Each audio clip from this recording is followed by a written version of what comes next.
All right, here we go, y'all. Almost forgot to connect my audio there. Let's see. Get this thing situated. What's going on, Lolita? Healer the Mind Body Coach. What's going on? Let's get this thing going here in a minute. Give me about a minute or two. All right, so we're going down this list on the side, just so y'all know. Just so we don't be jumping around. We're gonna go 1, 2, 3, 4, 5. We're gonna stick with these topics tonight. And then we'll jump on to everything else. Like we'll open it up to anything else after. But right now, we're gonna go down this list on the side. Y'all see that text right there? Those are the topics we're gonna be discussing. All right. So let's see Lolita, Healer, Mark, what's up? Two Beats, what's going on?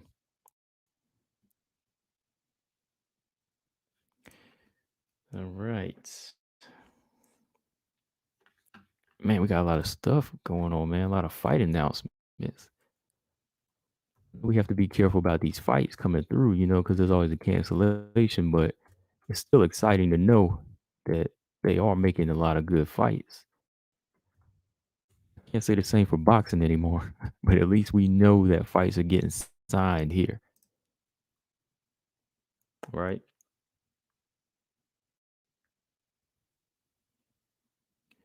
All right, let's see. Hold on. Another minute here. So, yeah, man, we got a lot of good fights coming up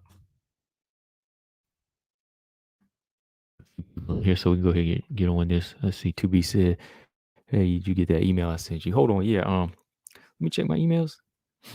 Give me 1 second, because I got like several email accounts on my phone, so they kind of mix up. Okay. Yeah. I got an email. I didn't read it yet though. Yeah, I do got an email from you, 2B. So I'm gonna check it out when I get off of here though. Yeah, I'll check it out when I jump off. All right, who else we got? Stamina in the building. What's going on? I'm trying to pull up these UFC rankings. Hang on, what? Oh, so we don't have no fights going on this weekend, do we? Not till February 5th. Yeah, we don't have nothing going on the 29th, right? No, we don't. No, we don't have nothing. All right, Ulysses, what's going on? Oh, let me stretch my. Oh boy, I gotta stretch my back out there. Okay. To be said, I sent it to the one you used to send me that StreamYard link out of the Nunes Pena fight. Yeah, I got it. I got it. I'll check it after I jump off of here. All right, y'all. So welcome back. We can go ahead and get started up in here. Welcome back, everybody, to another live stream. Feel like it's been a minute again. I know I've been doing videos, but feel like it's been a while since I've been on a stream with y'all. So yeah, let's talk, man. Got a few things I want to discuss right here. I'm gonna go down this list just so if y'all want to talk about everything. We're gonna go down the list on the side here. Because first, I'm gonna talk about Brittney Cloudy a little bit. Her LFA fight past Friday. Then we're gonna talk a little bit about Jasmine, what we see in Jasmine, what she needs to work on, right? Then we're gonna jump to Kay Hansen. We're gonna talk about Kay Hansen and her getting this beating to move back down to 115. Right? She needed one of them reality check fights. So we're gonna talk about that. And then we're gonna talk a little bit about this Blanchfield Shevchenko, man, because I know I gave my thoughts in the video, but I know y'all got something to say. So we can go in a little bit more about Blanchfield and her choice of words for Valentina. And then last we'll talk Andrade Lemos. We'll talk Andrade Lemos and whatever. If we got a little time after, we'll talk something else. Okay. All right. So hang on here. Just checking something on my phone. Hold on.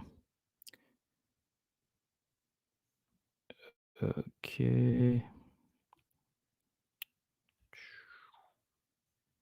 There we go. Okay, there we go. All right, y'all. So first off, we had a pretty good weekend of fights this past weekend. Pretty good weekend. The Francis Ngannou fight versus Gon, it kind of went the way I felt it was gonna go. Like I know I was picking Ngannou to win by knockout, but Cyril Gahn, he's got too much going for him. He has too many tools to just go in there and risk getting knocked out by Ngannou. I mean, Ngannou has the game changing power, but when it comes down to it, Ngannou's never faced a fighter with that type of speed or athleticism of Gahn, right? So Gahn, he's in and out the first round or so. Like the first two rounds, I thought he was settling into a groove. He got into a nice little groove. Just in and out leg kicks. His jab was effective. He was just using some nice movement, trying to wear the champion down. So I said, okay, he's getting into a nice little groove here. But the minute Ngannou couldn't really keep up with him with that striking, Ngannou showed that next level, that well-roundedness that we're talking about. Like if you can't beat somebody on the one game plan, you jump to the next game plan, and that is his ground game. You know, Usman and Ngannou are really like vibing off of each other. They really are. Influencing each other in a good way. He's taking a little bit from what he can do, and Usman takes a little bit of what Ngannou does, right? So when he took him down to the ground in that third round, fourth, fifth, I was like impressed. I know some people thought the fight was boring, but I was impressed, man. I thought he did a good job, just showcasing his wrestling. Not every fight is going to be a knockout. And if he just tried to play the stand-up game and chase Cyril Gahn all around all night, people would have just been like, oh, he's one-dimensional. So the next best thing for Ngannou to do was to take the fight down to the ground, right? Take it down to the ground and just get Gahn on his back and dominate. And that's what I really wanted to see too. Like I wanted to see a knockout, of course, but I love when a guy can just like switch it up like this and do something different. Take it out of take it out of the regular. Show us something different. You know. So yeah, shout out to Francis Ngannou, man, the champ. He did it again. First decision win on his resume. That lets you know he's coming far. He's not just dependent on knockouts. He is going in there to work on himself as a complete fighter. That's what you want to see in well-rounded fighters, man, for real. Um, Also, Davidson Figueiredo, I know some people thought that fight was close, or I thought they felt Marino won the fight, but not just because I picked Davidson Figueiredo to win this one. I thought Figgy did enough to win. I thought he did, man. I thought Figgy did enough to win this fight. I thought his power and his leg kick, his low kick attack was very, very effective. Marino landed some nice shots here and there, like good body shots, good left hooks. But I think he did too much waiting. Like even for the champion, you got to go in there and you got to put the work in. You got to go in there and stay ahead. There was too many times where he was letting Figgy get that power in there. Them big shots, and then he would come back with those leg kicks. And everything Figueiredo was landing, I think everything he landed just had power on it. He was tearing that lead leg up from Marino, and just the overhand rights, like dropped him a couple times and hurt him. So I'm like, he's definitely edging these rounds out with knockdowns. So it's just like in boxing, man. Like you score a knockdown, that counts for something. That's a big point. I thought Figgy he did enough of those and landed good leg kicks to even like take Marino off his balance to top off a lot of these rounds. Like I had it 3-2, but I could see it 4-1. Like I said, if you really like dissecting and analyzing, I could have seen it. I could have seen it be 4-1 for Figgy. I'm not gonna lie, like close rounds, but Figgy was always edging them out with that with the power in this fight. To me, he was. You know, like I said, you can disagree, but I thought he did enough to win at least 3, maybe 4 rounds. Yeah. Mark Robinson said we can give a shout out to Frank Tig for giving the Marbles and Warriors chance to recover. Yeah, yeah. Um, that's important. That's important, man. Like some referees, like as soon as you get dropped, they would just say, "Oh man, like stop," But I've seen Demopolis fight many times where she would get hurt because she's not the best striker. Defense is wide open, but if you hurt her, she will recover.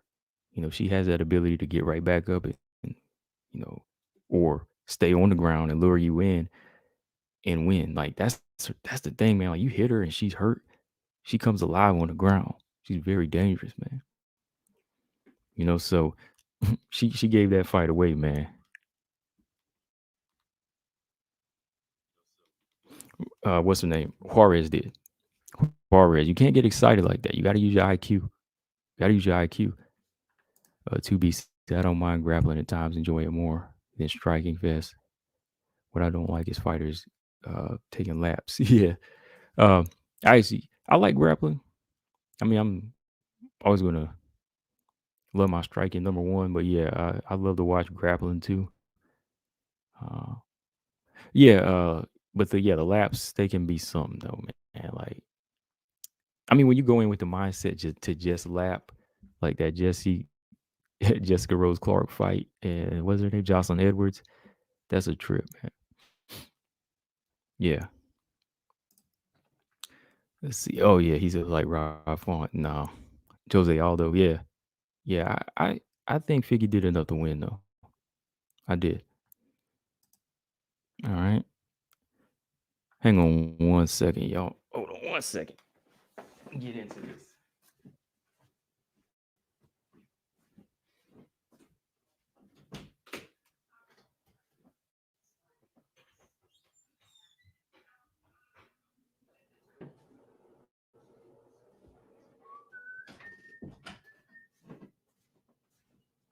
Okay. All right, we back. Had a lot of snow out my way. Well, I ain't gonna say a lot of snow. It was like 2 inches. I ain't gonna be one of them people that say, "Oh man, like 2 inches is like a blizzard to me." No, I ain't gonna be like that. I mean, well, I'm not a winter person, so 1 inch is too much for me. 1 inch is too many inches for me. I can't stand ice and snow. I can't. All right, so Friday, LFA 122. Shout out to Brittney Cloudy. She got a win. First round finish over Annette Nichols.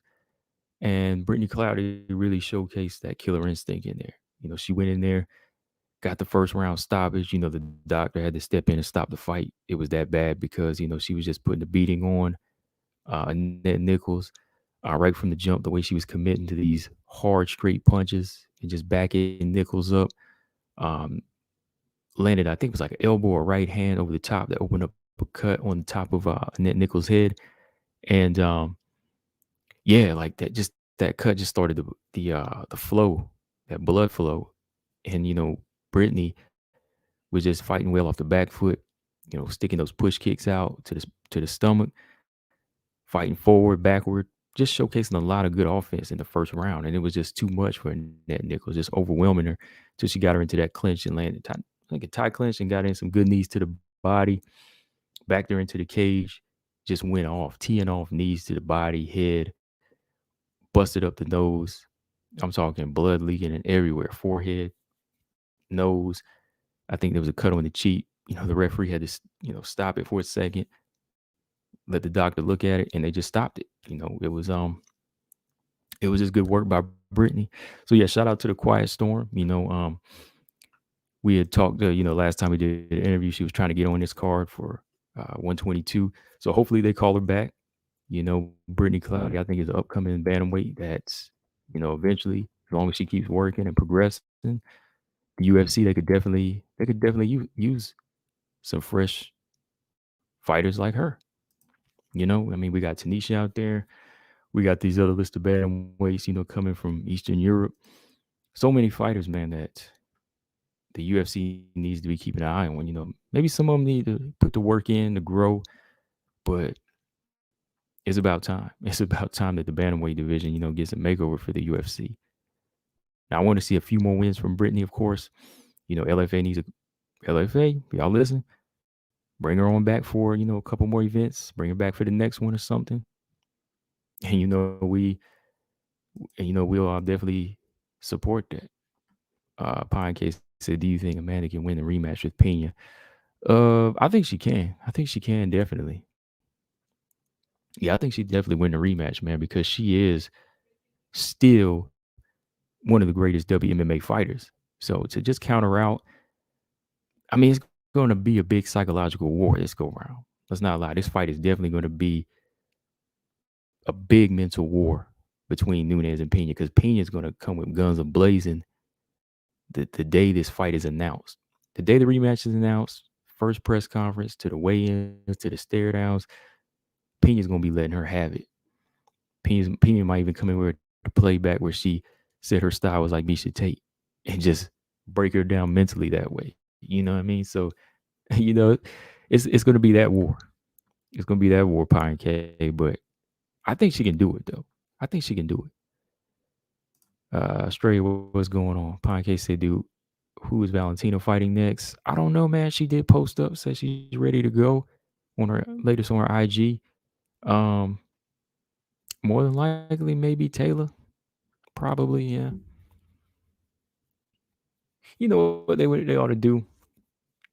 While Taylor's getting good and ready, since Taylor's not really calling the champion out yet, if they don't want to keep Caitlin Chikagian around, go ahead and re-sign Caitlin for one more fight to Valentina, and then let her Valentina fully retire Caitlin in that fashion. What do y'all think about that? Because if you don't want her around, at least give her some type of exit plan, some type of farewell, or like a severance pay, right?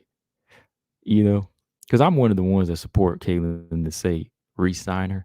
But if you don't want her around, maybe for one more fight, give it a Shevchenko fight. Give it a Shevchenko fight one last time, and that'll be it. Like they did with Liz Carmouche. Brian Williams, what's going on? Pine Case said, I think man, if finna do some serious damage in a rematch, I think that mom comment made her mad.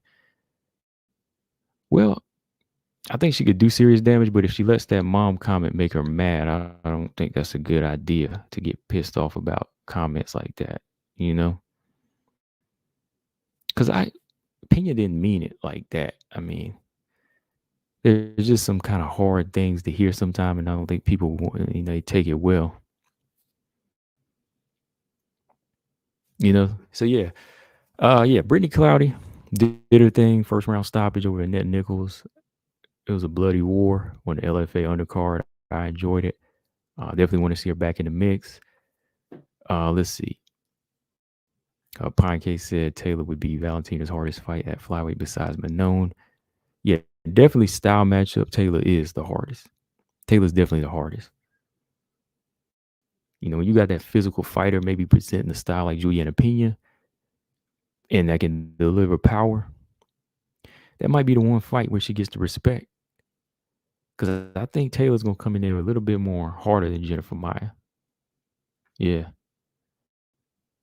So let's jump to this next one. Jasmine, Jasudavicius, a.k.a. Jazzy Vicious, won her UFC debut against Kay Hansen this past weekend.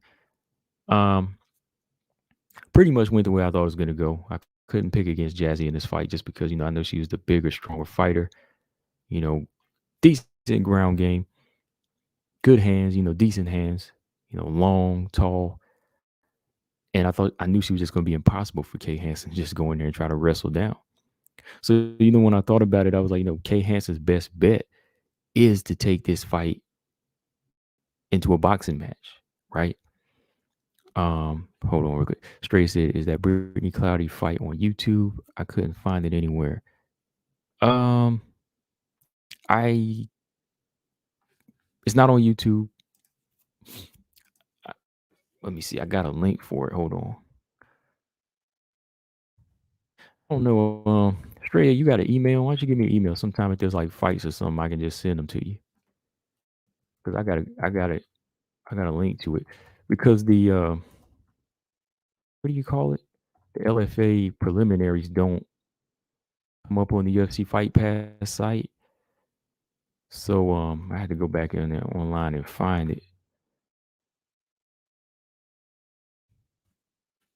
I just missed it because I was busy. If you got an email, I'll send it to you.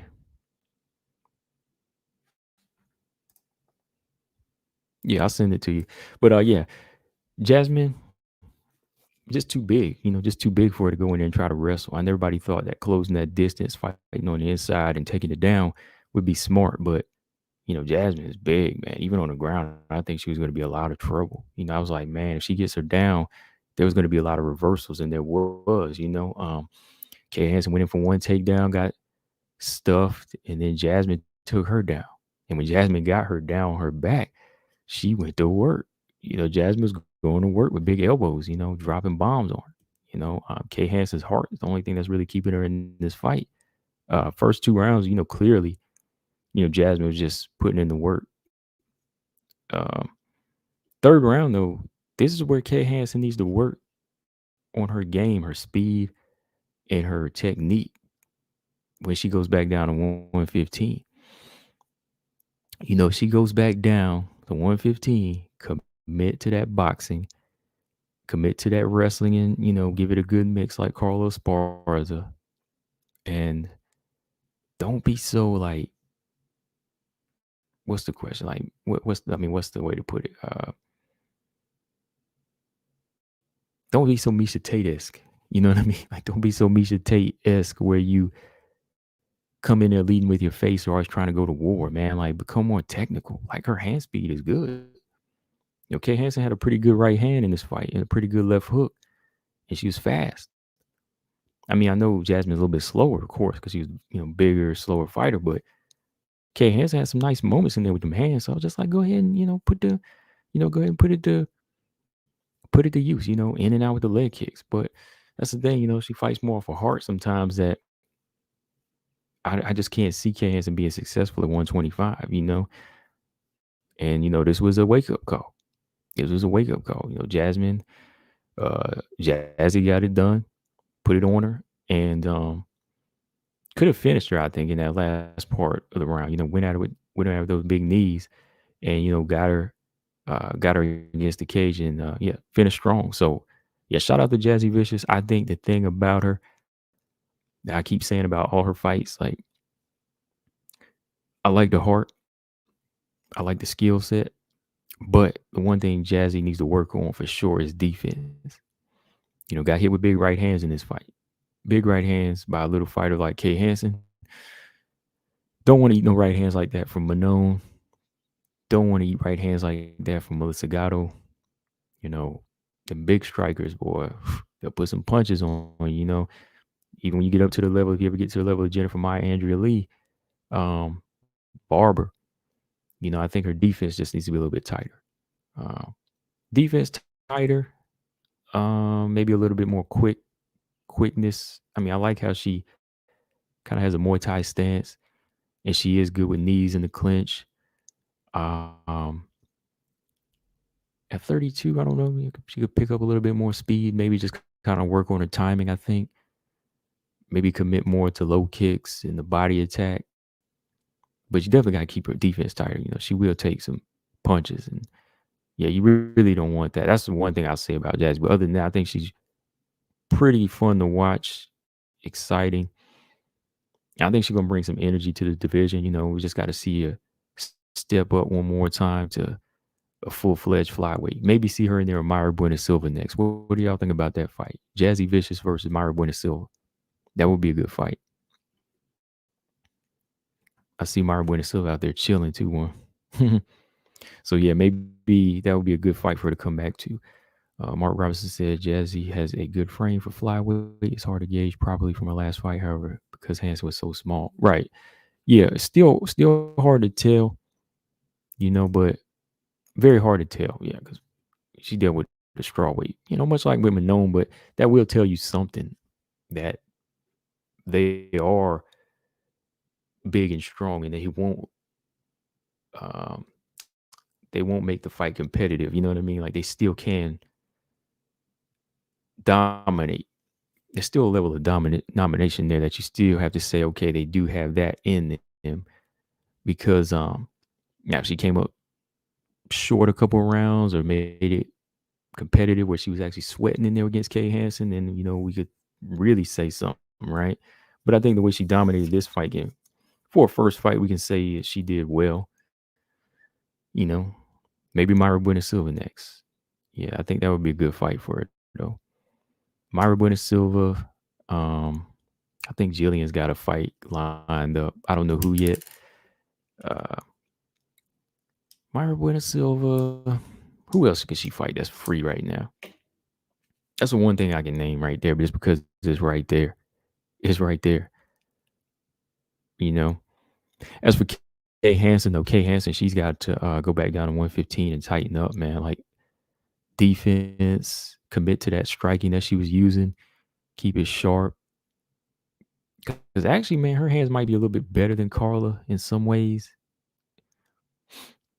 So if she's going for this boxer wrestling thing, she's gonna have to be more so um unpredictable with it. Sometimes I can see what she's gonna do. Like I can tell when she's going into the mode where she's gonna switch up to wrestle or going for a takedown. I can see that stuff coming.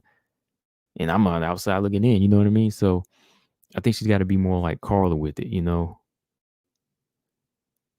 Yeah. Let's see. Marcus said Courtney Casey versus Antonina. This will be Courtney's last fight. Yeah, I heard that. It's gonna be her last fight on the contract, huh? I hate to see her go. Courtney always been solid as far as fun to watch. She's been one of the tough ones. I like Courtney. Yeah, Sabina Mazo has Manny Bohm. Yeah, I actually got a video out to drop on that. Yeah, Mazo versus Manny Bohm is in March. Yeah, because they both coming off of hard losses too. Bohm and Mazo. Mazo was 0-2 last year. Yeah, Mazo been looking pretty unfocused the past year. Yeah.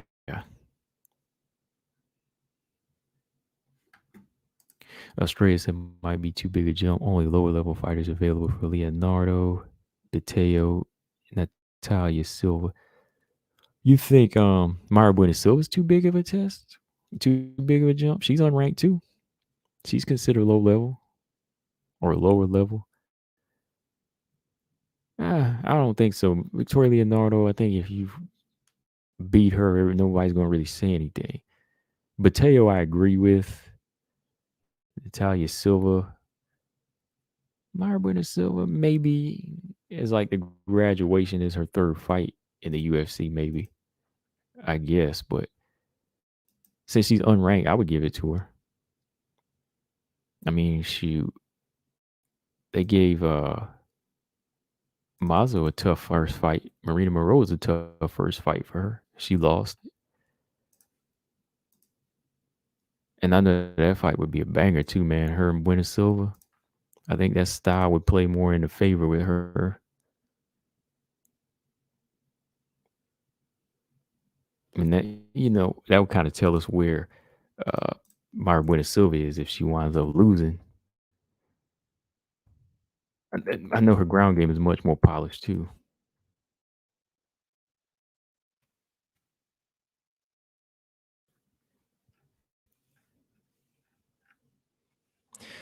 Hold on, who is Natalia Silva? Natalia Silva. Why am I blanking on that? And Myra Bueno Silva. Yeah, so I would say Myra Bueno Silva would be a good fight for her. Kay Hansen or Ricci.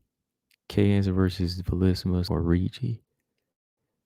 I would pick K. No, no. I would pick Velismus in that fight. Velismus, the trash talker, boy. That girl like to talk some trash, boy. Little trash talker. Tabitha Ricci versus Kay Hansen. If it goes to the ground, I'm going for Tabitha Ricci. BJ, you came in just in time. We about to jump to that fourth topic on the list here in a second. We would jump to that fourth topic here. George, what's going on? George said Lupe Godinez versus Kay Hansen. I'll take that. I would go with Lupe in that fight for sure. Just off of the hands, man. I think her hand game is much more polished. Now, Lupe's a perfect example of boxer and wrestler combined. I mean, Kay Hansen still needs to work on that. So yeah, Kay Hansen going back down to 115. That's her best choice. And maybe Conejo Ruiz, that would be a good fight first, to go back down. I wouldn't give her Velismus yet because Velismus is Velismus ranked? Are they trying to push her to be ranked next? So I don't want her to get close to a ranking yet. Kay Hansen, got to take it slow. Maybe Gloria DePaula, if Gloria DePaula wins her next fight. But Montserrat Ruiz, that would be perfect, man. Like, I want to see Montserrat Ruiz get locked in that headlock. Yeah, so I'm going to go with that. I want to go with Conejo Ruiz versus Kay Hansen. I'd rather see that first. And Velismus, that would kind of be fighting down for her. Let's see, BJ in the house. Brian Williams said, "Can Kay make 115?" Yeah, that's the crazy thing, man. Because in one interview, she said she couldn't make it anymore because of some medical conditions. So whatever she's going through, she's gonna have to make it work. That's the question. Can she make 115? Because she was just saying in another interview she couldn't make it no more. It was like tough to make. So I don't know. I hope her and Cynthia Calvillo can get on some type of plan, diet, where they can make this weight comfortably. Hit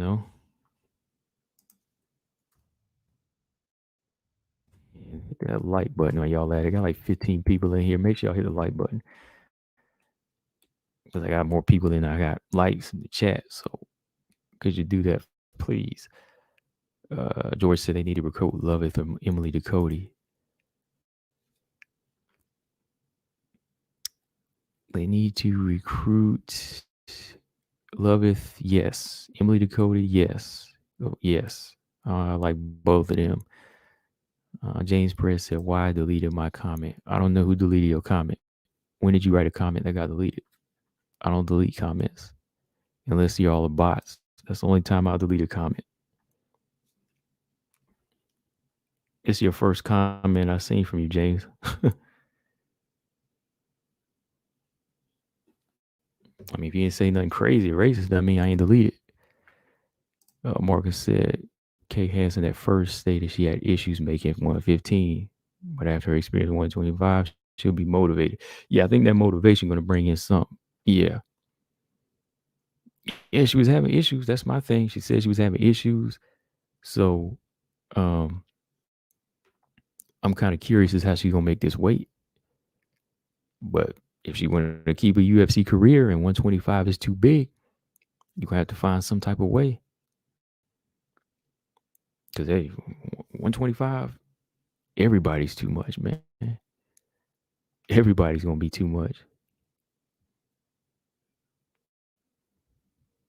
You know what I mean?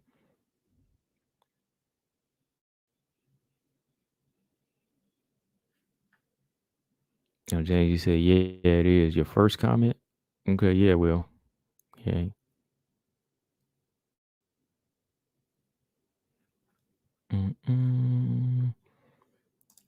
Mark said Valentina versus Holm was a masterclass in a small fighter taking on a big fighter. Hansen isn't at that level, however, so she realizes she needs to move down to succeed. Yeah, if you're not built like that technically, then you're going to go to the division that favors your frame and your body. Well, even Valentina did that. Even Valentina kind of did that. I mean, she hung in there for a while. She probably could still hang in there, but even then, she was probably like, no, I want to go to the weight that's closer to me.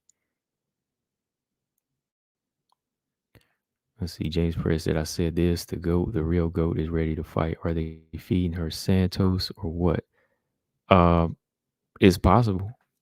It's possible.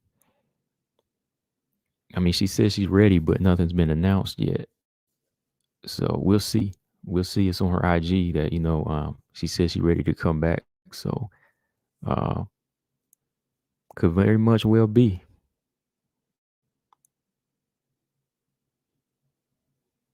Yeah. Okay, so let's talk. Let's talk. Yeah, man. I played that interview. I gave you my thoughts. What y'all think, man? Aaron Blanchfield. Aaron Cold Blooded Blanchfield. I mean, she's living up to the name. Aaron Blanchfield. Let's talk about Aaron Blanchfield and her recent comments here. So I'll play the interview for y'all. I already did the video, gave y'all my thoughts, but let's talk about it just a little bit here. Like I said, I like the energy to a certain extent with these fighters. You know what I mean? Like I like when a fighter has a goal. I like when a fighter like Aaron has a goal. But when you start to kind of lose yourself in thinking that you're bigger than the task at hand, that's whenever you start to curse yourself. I think, like I still think you have to take this thing in a manner of being okay. Like you still have to look at this as a big task. I know you don't want to give a person too much credit, right? I hope you don't want to, you don't have to give a person too much credit, but you still have to give them the respect that they earn. Like you have to approach this fighter like they truly are the scholar of the division. And you have to feed your brain the same way they did, or even better. That's all I'm saying. Like that's why when you use certain words to call or describe a champion in this fashion, it just doesn't sit well with a lot of people. Like I said, I'm not going to go to the level of calling her names like that. I mean, I know it's still the fight game. You know what I mean? Like I know this is a fight game. So for Aaron to say that, I'm gonna just say it's a little out of line, but I still know she's a fighter, and there still has to be a level of some type of chain pulling, you know, nerve striking. Got to be some nerve striking, and that's why I was kind of sitting on when I thought about it. I was like, yeah, I'm not like definitely not gonna take away her pass, on the quadruple threat list. She's still in my top four, four threats in the flyweight division. I'm keeping her there for sure.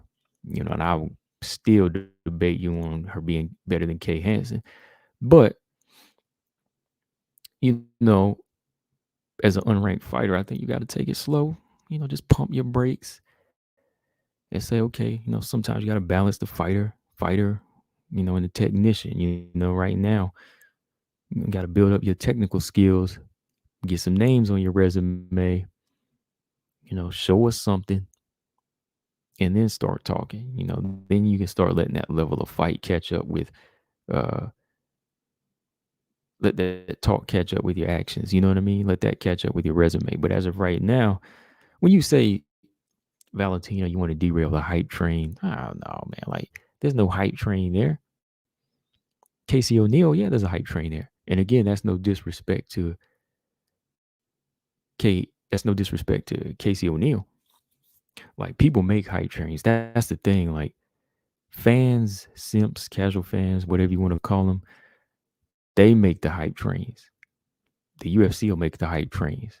It's on you to put in the work and build yourself up And that's what Valentina does. That's what separates herself, right? You separate yourself from the other fighters and you make everything just, so, everything is solid. No questions asked, no stone left unturned. Everything is you. You know, this is all my work. I got the resume, the skills to back it up. That's how Valentina approaches it. So you can never say she's been hyped up, right? But there are certain fighters that are winning and everybody's ready to push them. That's where the fans come in, and that's where the UFC comes in, and they'll push them and hype them up more than they are.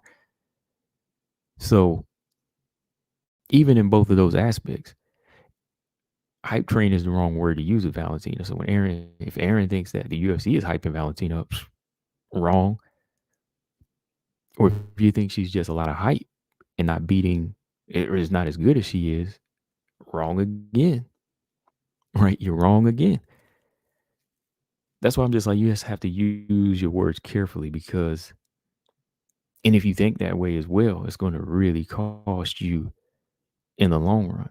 Of course, if you were to tell her that, she probably going to say, oh, no, I know what I'm up against. I know what I'm against. You can't tell me nothing. Okay, well, that's when you should just say nothing at all. Right? If you feel like you have the skills to beat this person one day, just don't say anything. You shouldn't just say anything at all.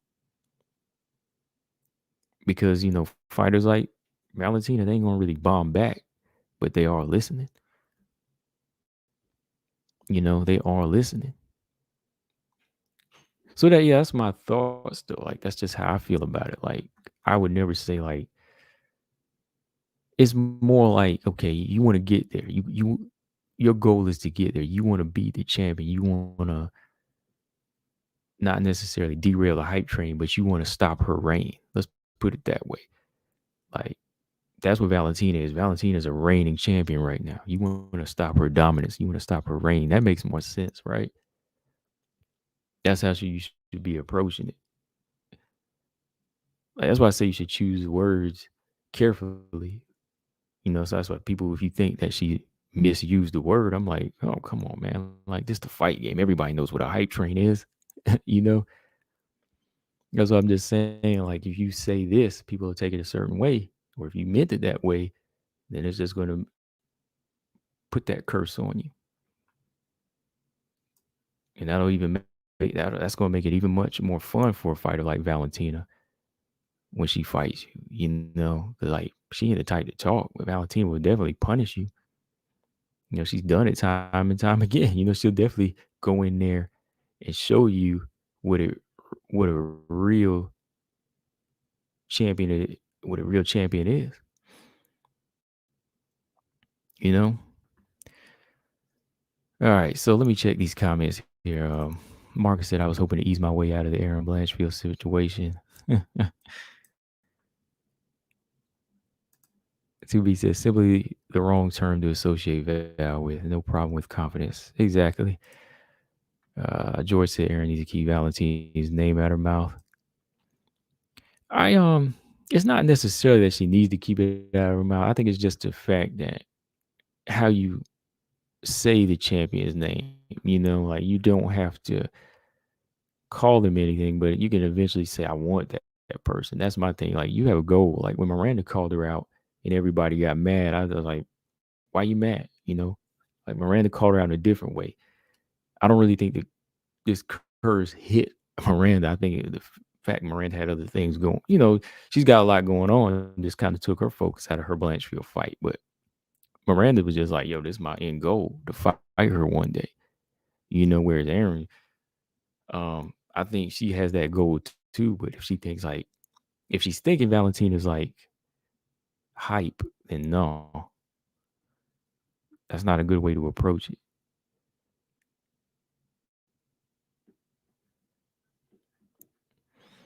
James Perez said, good for her. Hype train might be the dumbest statement ever. He said, she'll bow down. No woman walking this earth is touching bullet for the next 3 years at least. I'll take it to fight. I'm going to take it year by year, man. I ain't going to say I ain't gonna say like a full on committed statement because let that be the day somebody comes along, man. He says Shevchenko curse hit again. To be said, I don't mind her calling, referring to Val's success as a hype train. Really, I just think it's an inaccurate assessment. Hmm, her success, you mean? Refer to her success as a hype train. I don't even see her success as a hype train. I guess you mean like just being hyped up. I can't really say that because all her accomplishments, her success is based off her accomplishments, right? You know, Grace says she got to live up to it now. Yeah, got to live up to it. Robot Chicken said Aaron is the only one challenging the Valentina. The ranked fighters are staying quiet. I don't mind the trash talk. Well, Robot, she's not even in the position to challenge yet. Like,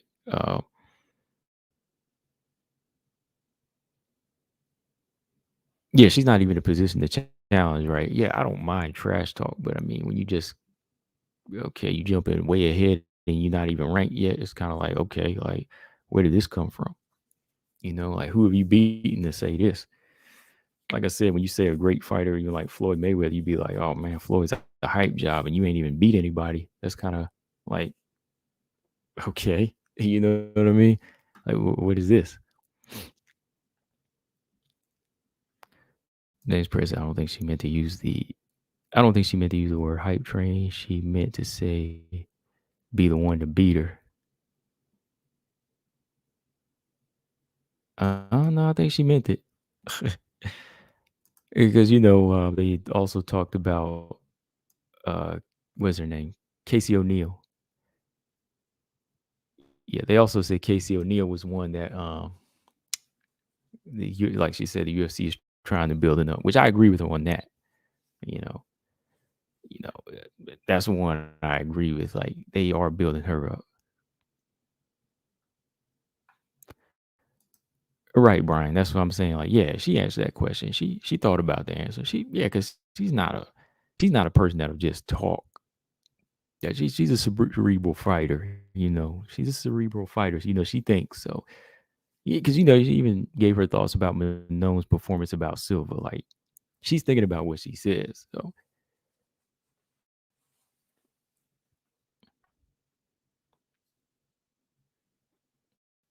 V. Kendrick said, "I wonder what the odds for Lemos and Andrade will be." Yeah, I'm curious. I still have. I know that Lemos is definitely gonna be the underdog in it, but yeah, I'm curious. George said, "Yeah, Paige was a hype train." Yeah, yeah, of course. Yes, sir. Yeah. Mark Robinson said, "Who's most likely to humble Blanchfield before she reaches Valentina?" I'm gonna say Manon Firo. Mark, I'm gonna say Manon. I'm gonna say Manon. I think it would be Manon, and I don't think that. I think the UFC might try to avoid that fight for a while, but it's going to get there, and I think it would be Manon that would be the one to stop her before she gets to Valentina. Nobody really has been calling for Manon, too much. I mean, in this interview, Aaron Blanchfield, she called for the Casey fight again. She said that's definitely a fight she wants. And I think it's more of exposure there because I think she wants to beat her because she feels like she is being hyped up. But yeah, nobody really is calling for Manon like that.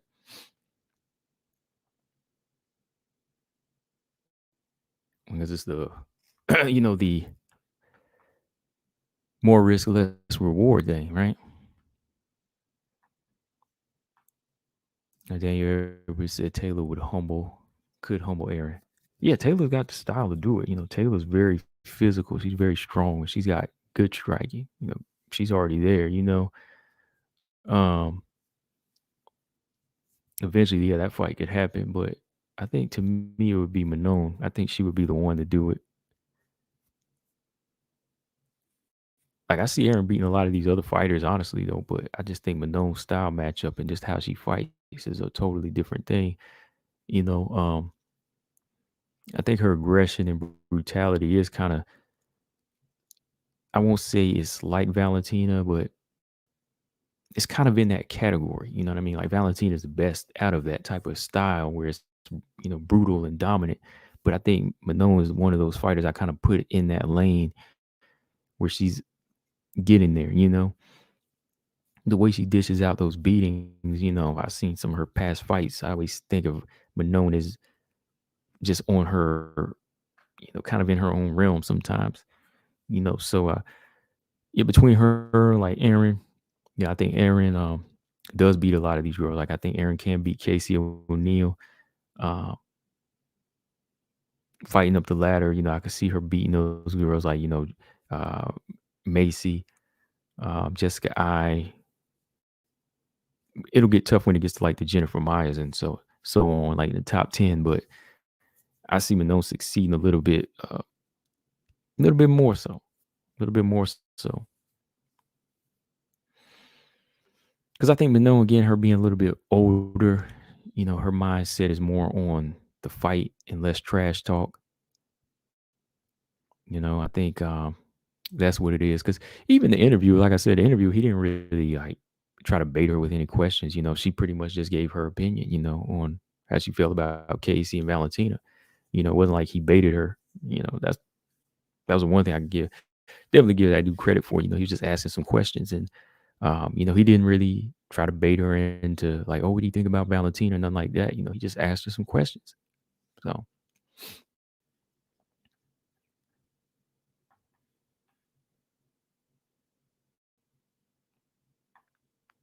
but man, the division is getting crazy though, man. Flyweight, everybody's coming down to it. I mean, it's a little it's like one of those mysterious divisions right now because now you got Andrade, Calvillo moving back down. And then you have Kay Hansen moving back down. Still trying to see where Suarez is at. You got Misha Tate trying to move down here. So we'll see. And tomorrow I'm gonna do a stream talking about these upcoming flyweight fights too. We're gonna talk about that tomorrow. Let's see. Hold on. Brian Williams said, I think hold on. Brian Williams said, honestly, I think Macy could stop Aaron easily. Could she stop Aaron? Yes. Easily? I don't know. I don't know. Yeah. Stop her. She definitely got the power to do it, but easily, I don't think so. I don't think it would be easy to stop Aaron like that. I think Aaron's game plan would be to put that strength on her and get it to the ground. I mean, if she was going to go in there to trade with her, yeah, she would definitely go down. But I don't think she would stay in there. Like she does have to tighten up on her defense. A lot of these fighters, you're gonna hear me say that because it's true. You see a lot of these fighters get hit. So I'm gonna be honest, there's a lot of fighters that need to work on defense. Some of these fighters always coming out with big golf ball eyes and the mouse is under their eyes, or they coming out with cuts on the bridge of their nose every single fight. Somebody got to work on defense. I mean, this is MMA. Of course, you can get cut, but I mean, you got a lot of fighters always coming out on swole. I mean, yeah. So yeah, there is a chance she could, but I don't see Macy doing that. As y'all know, Macy and Montana, they got a fight lined up. They're rescheduled to fight.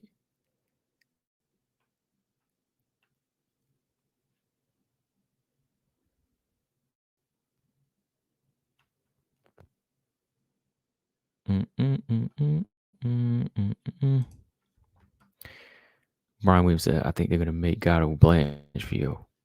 Do it. Do it. Got to do it. I like that. They're both free right now. They don't have any fights. Make it happen. Man, that's gonna be a killer fight. That's what's crazy, man. You can't even let these fighters get to the top 10 yet, and they already gonna be throwing down, man. Make that fight happen. I mean, I'd like to see them both get up there first, but I mean, if they want to stay active, because who else could Aaron fight? Is it? Mm, man, that's gonna be crazy. When I see that announcement, boy, I'm gonna be blown through the roof. Gatto versus Blanchfield. That would be crazy. Yeah, Ulysses, that would be crazy, man.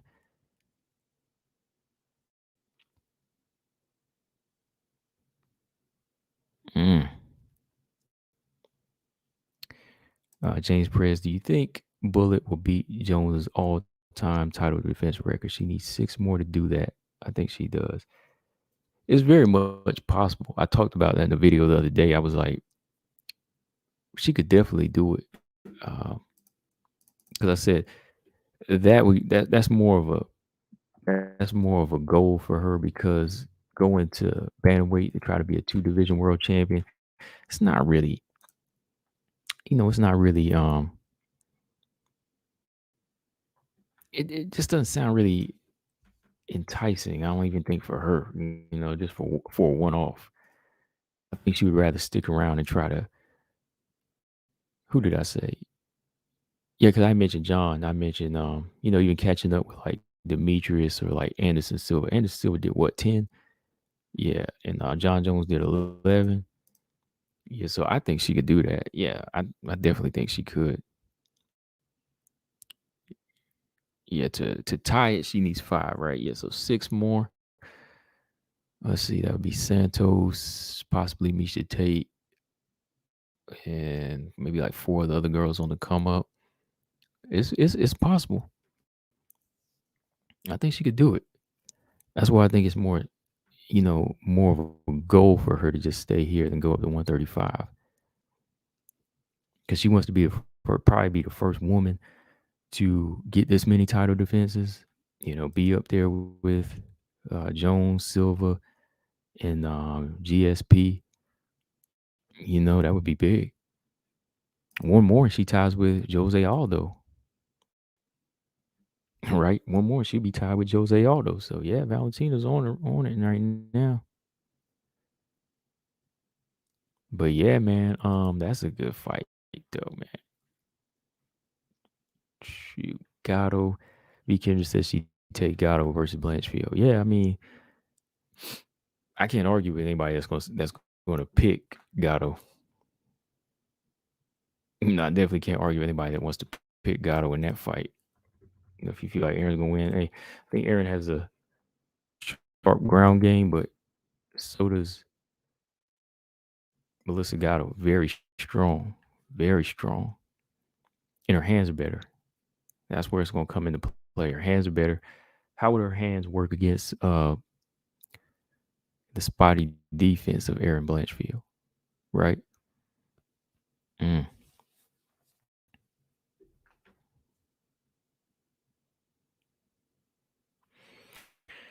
Let's see. V. Kendra said Whaley beats Rose more decisively when she has a 12-week training camp instead of 8.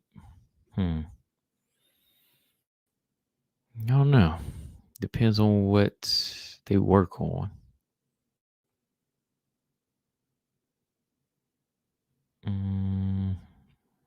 Yeah, man. Saint Henry Cejudo, he got his boy. Henry Cejudo said, "Look, I'm gonna work with somebody. I'm gonna get them their rematch. We gonna do this." He said, "I'm trying to be trainer of the year." He said, "I got it, man." He said, "Shoot, Figgy honestly won that fight in my opinion. Anyway, I thought he did the more effective work when it came down to it. Yeah, I had Figueiredo winning. It came down to his power too. He didn't really try to do too much wrestling in there. I think they just kind of worked on what he needed, to perfect, and that was work those nice leg kicks and the power shots.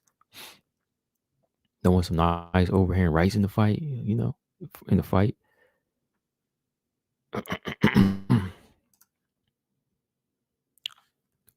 Today is Monday, right? Matter of fact, let me post this up. Damn, days go by fast, man. Can't believe it's Monday again. I keep thinking it's Friday.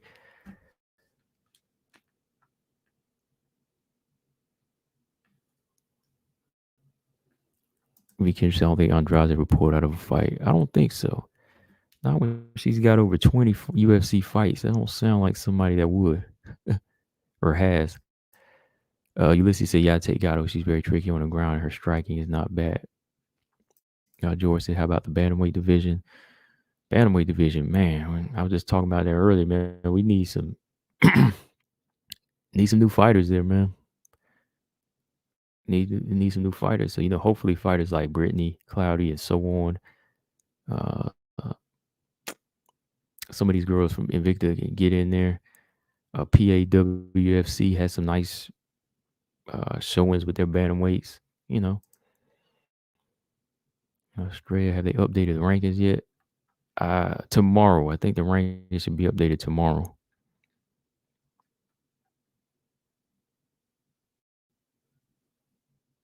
Marwood and Silva versus Gatto. I'd have to go with Melissa Gatto in it. I have to go with. Yeah, I would have to go with Melissa Gatto in that fight, but that would be a banger. I think her and Manon, they got some of the hardest kicks in the game right now in the flyweight division.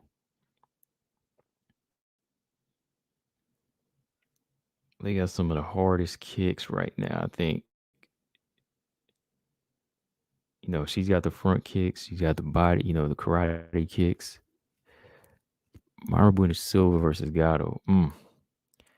That might be the first time Silva gets close to being stopped, I think, man.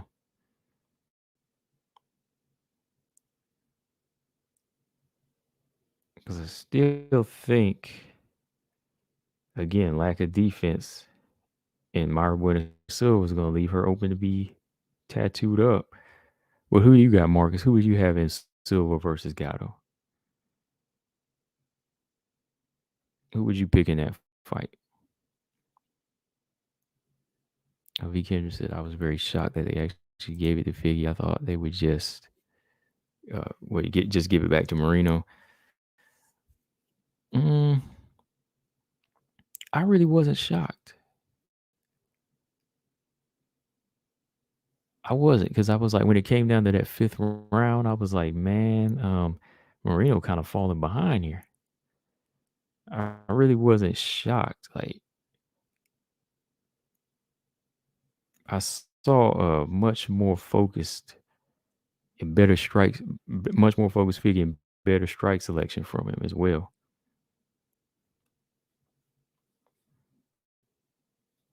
Yeah. Yeah, this is the fight needs to happen. Hold on. Robot Chicken said, I love Marino. He does have a good personality, but Figgy won. I wouldn't mind him running the back. Yeah, 4th fight. I mean, yeah, you got to have a 4th fight. Like Pacquiao and Marquez got to have the 4th fight. I mean, they're 1-1-1 now, right? So, yeah, got to have a 4th fight. Yeah, I think Figgy just took it home. Stray said he takes Gatto over MBS, but it's a great fight. Marcus said for me, MBS and Melissa would be close, but I think Gatto takes it.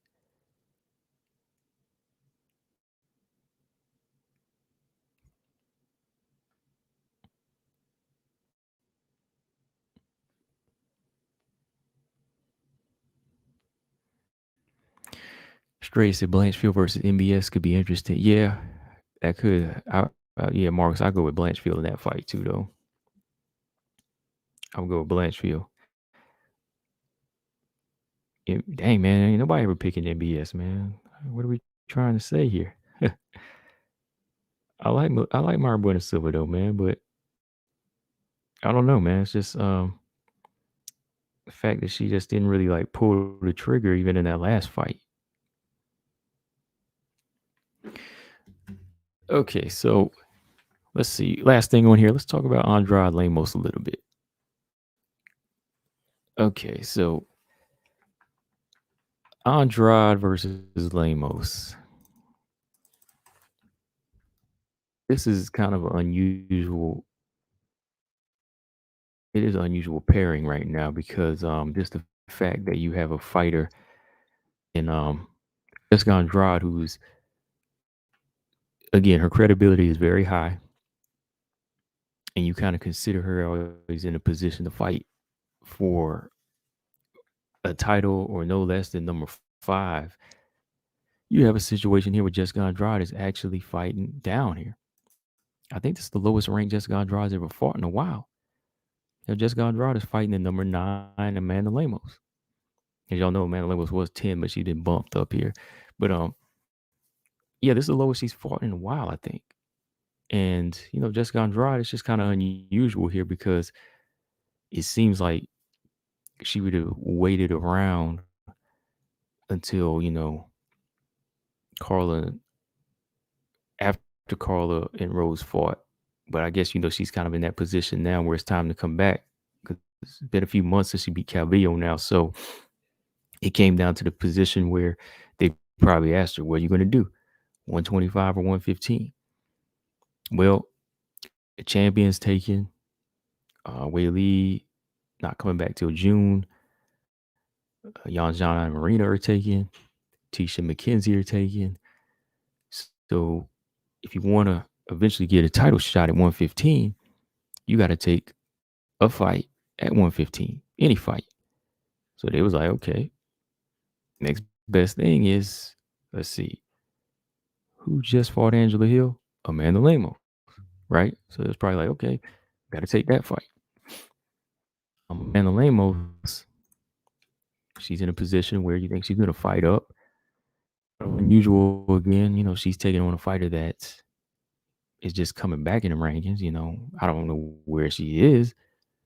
I don't know. Like maybe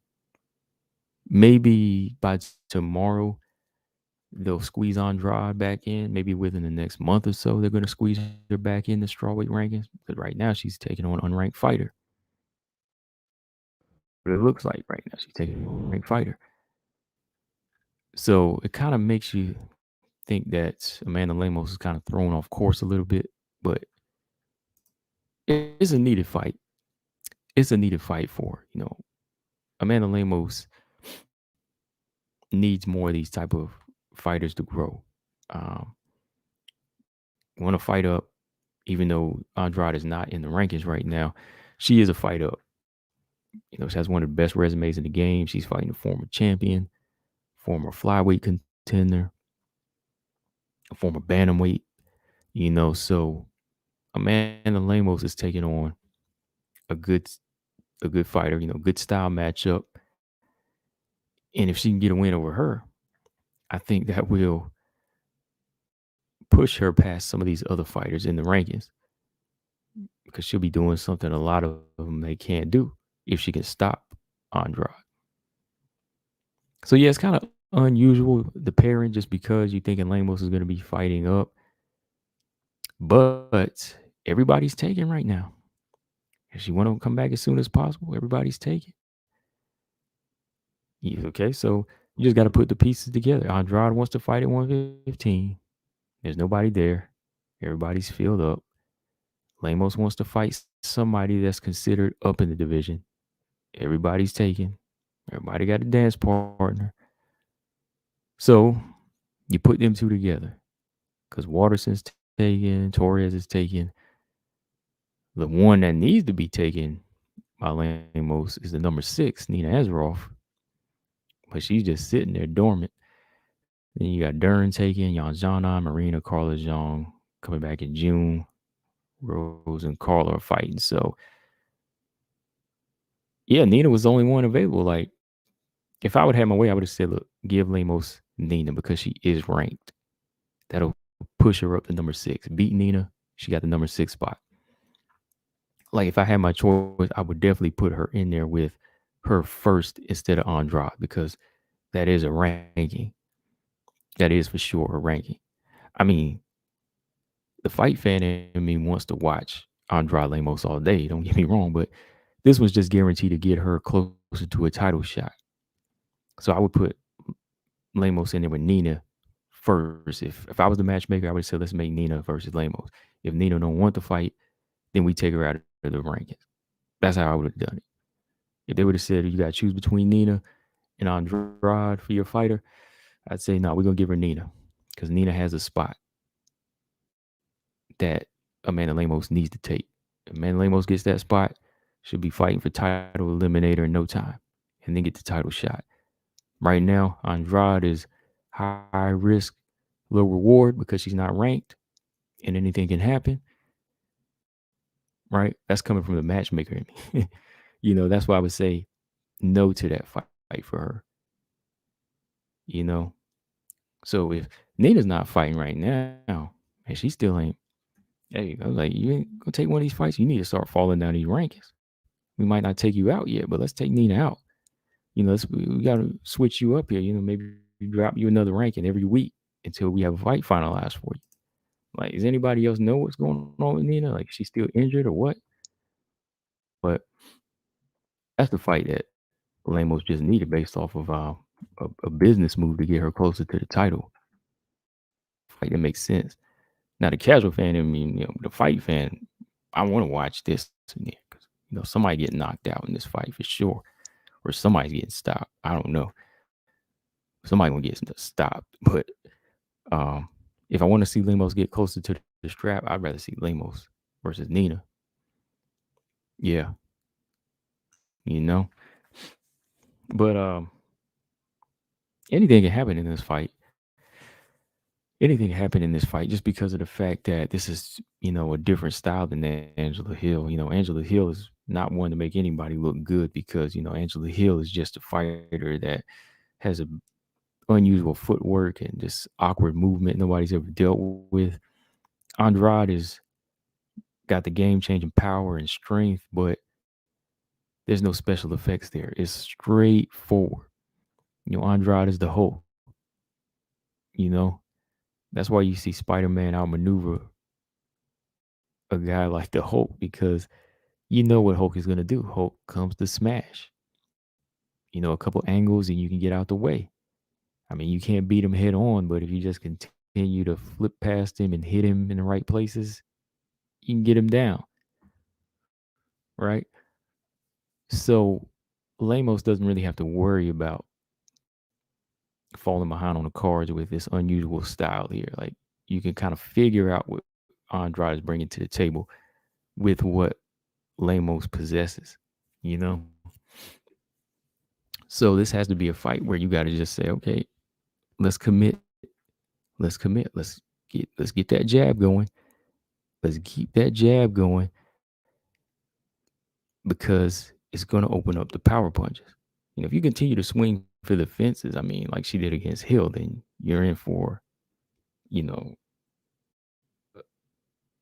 won't say dirt nap. That's kind of harsh, but you're going to be sleeping. You know what I mean? You're going to be sleeping. You go in there swinging and miss against Andrade, you'll wear yourself down, and then she'll catch you and bury you. You know what I mean? So you really have to be on your jab in this fight, using your footwork, being smart about it. Let's see, Vic Kendrick said Lemos barely outmaneuvered Hill, though. Two different styles. Can't really just outmaneuver Hill. Hill's going to be moving. Like, Andrade comes straight forward in a beeline, right? That's easier to maneuver. But if you're dealing with Hill, who moves around and it's just awkward, and is throwing these volume punches, it's two different styles. So you can't really outmaneuver Hill if that's if you're dealing with that unpredictable style of Hill. So you have to commit. Like, Rose was committing. Well, I won't say she was committing, but Rose was outsmarting Andrade. She was stepping around, using angles, outmaneuvering her. And that's why I keep using that word commit, because she didn't commit. When that second round came, she got slowed down and she got taken out. Right? And I won't say Andrade cuts it off very well. She's getting it now. She's getting it now. She's gotten better with it, but I can't say she cuts it off like a great stalker. Like, no. Like she's just really been starting that. That's just whenever, she really gets your hands on you. Some people just get intimidated. They just get intimidated. Like, yeah, she cut off Calvillo. Calvillo was just intimidated though, but uh, she still will chase. She still will chase you. But if you look at the footwork of Lemos, Lemos has the perfect type of footwork to make a fighter like Andrade look bad. That's the thing, like if you go back and look at these fights where she can kind of set the pace with the feints and you're not doing all these different little things like that herky jerky movement like Angela Hill, you know, um, Lemos has that ability to, fight well off the back foot, and step side to side. She can play Matador, you know? And I know this is all, like I said, this is all hard for people to believe now because of what Angela Hill did, but take your feelings out of the Angela Hill fight just for a minute. Take your fanboyism, fangirlism out of the Jessica Andrade fight and just understand what Lemos has the ability to do against a basic fighter. Basic but dangerous. Basic but very dangerous fighter like Andrade. Know that the ability is there. This ain't Angela Hill. You know, Angela Hill survived against Jessica Andrade. Y'all remember that fight? Did y'all ever see that fight? Andrade couldn't stop her. You know, Angela Hill went 3 with her. So Angela Hill can make anybody look bad. Angela Hill makes anybody look bad. Like maybe y'all can describe to me why Andrade's ability to cut off the octagon didn't work in that fight. Did she cut off Angela Hill? Did she stop her? I don't think she did, right?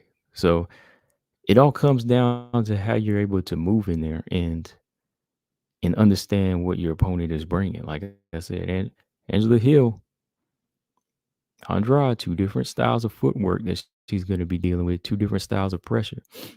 And if Lemos can see those openings coming, she could drop. She could drop Andrade. She could very much drop her. And she's got to go in there with the mind frame of fighting and not trying to get the knockout first off. Like when she went in there with Hill and said, I'm going to knock her out, that just threw everything out the door. I was like, you're not knocking Angela Hill out. You don't knock Angela Hill out. Nobody has. So you got to really, really take all these things into perspective. Say, okay, who has the style to set themselves to be knocked out? V. Kendra said, well, please bet money. I'm not betting anything. I'm not betting money. I'm just telling you what I see. I mean, I know you caught in your feelings over Andrade, but hey, I'm just telling you to expect the unexpected in this fight. Like, I bet you're going to argue all day and say, oh, man, like, the ref stopped it. When you see Andrade get dropped, you're going to still try to argue the fight, right? And you basing this off all the Angela Hill fight. You still are not looking at these different styles. Like, what was your excuse when Wei Lee knocked her out? What was your excuse when Wei Lee knocked her out? You know why Wei Lee knocked her out? Because she just did everything I was just saying. She comes forward, right? She comes straight forward. She comes straight forward and she'll walk into big power punches. That's all Andrade has to figure out. Now, if Angela Hill and Wei Lee fought, it would be a very awkward fight. That's why I always have to tell y'all styles make fights. Styles make fights. Just because Lemos look like this against Hill, okay? Just because she look like this against Hill doesn't mean she look like this against Andrade, right? I mean, Joanna put on a masterclass jab fest against Andrade. Then Andrade goes off to beat Rose. Well, in between that time, Rose knocks out Joanna, beats her a second time. Can't do what Joanna did. Gets dispatched in 2 rounds. And then in the second round, what happens in that fight? Almost get beat again, but she came out the victor. A lot of people thought she won that fight. So it's all about styles. It's all about styles.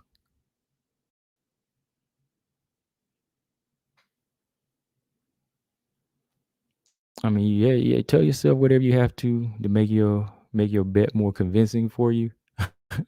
But just be prepared to get your feelings hurt. You know what I mean? That's what I'm just telling you right now. This is what I see. This is what I see. I see Lemos with the ability to knock out Andrade, but I also see the ability of Andrade. I see Andrade's ability to stop Lemos. It's a firefight. It's going to be that type of fight. I think it is. I think it's going to be that type of fight. Now, they both are very durable and tough, so it very well could go to the decision, to the cards, but you can see somebody getting hurt in this fight.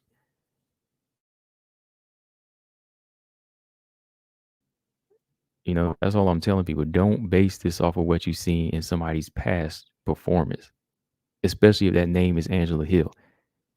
Angela Hill has let me tell y'all this. Angela Hill's never been knocked out, right? Andrade has. Tell me why. Angela Hill's never been knocked out. Andrade has. Why? Why? So Lemos' chances of knocking Andrade out are higher than they are knocking Angela Hill out.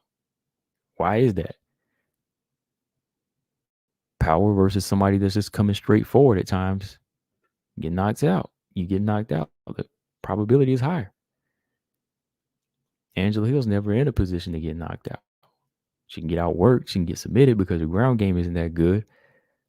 She can get outworked because of her lack of cardio and commitment. But she has a very good chin. She knows how to roll with the punches. She'll stay out of the way. Has that type of slick style. But Andrade, on the other hand, she makes up for defense with that powerful presence. But if you got control and you're not intimidated by her, you can expose the holes you see, i.e. Valentina, Zhang Wei Li, Joanna. So that's all I'm saying is you just got to look at the styles. You can't just say, oh, man, Andrade going to break this girl's neck. I'm like, okay. Okay. And you got to think, the game is evolving. WMMA is evolving. Like, Andrade's style is always going to be a presence there. But the more and more these ladies start to evolve, it's not going to be like that.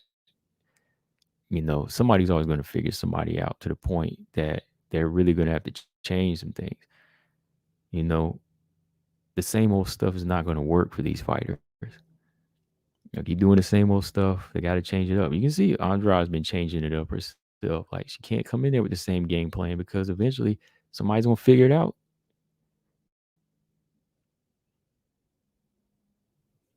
George said Angela's one of the few women that went the distance with Andrade. Yeah, she did. Didn't make Andrade look like the Hulk in there. She gave her some different, looks.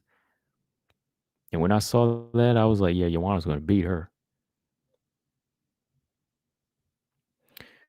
Robot Chicken said, style make fights. I love Andrade, but I'm leaning towards Lemos. Yeah, I'm I'm actually leaning towards Lemos a little bit in this fight.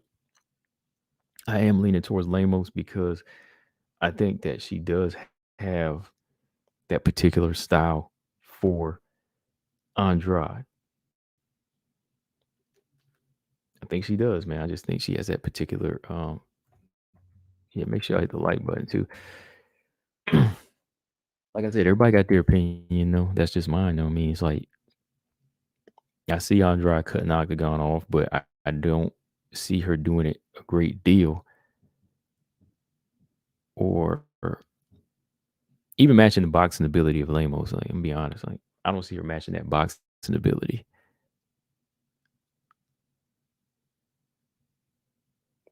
Lemos definitely a jab in this fight. She got the jab for dear life the first couple rounds. You know, she lucky this is a 3-round fight. But yeah, she's got the jab, man. Got to throw them jabs out there. Because that's the only way she's gonna set out the knockout blow.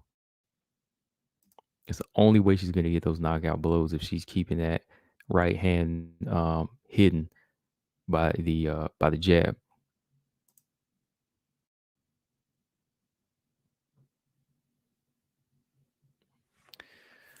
All right, so let me see what else, y'all.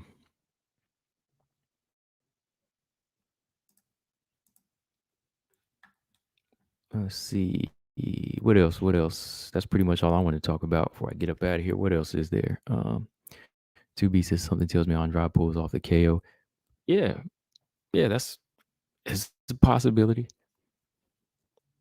I really don't see this fight going distance either way. It's very much a possibility.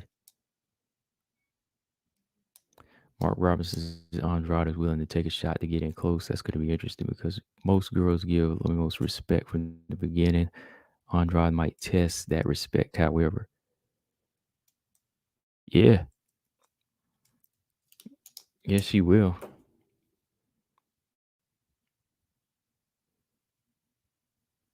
Yeah, you know, I think a lot of the women are already beaten when they show her too much respect. Like, and that's where it comes in. Like, some of these girls don't even think about cutting the octagon off or like using angles on her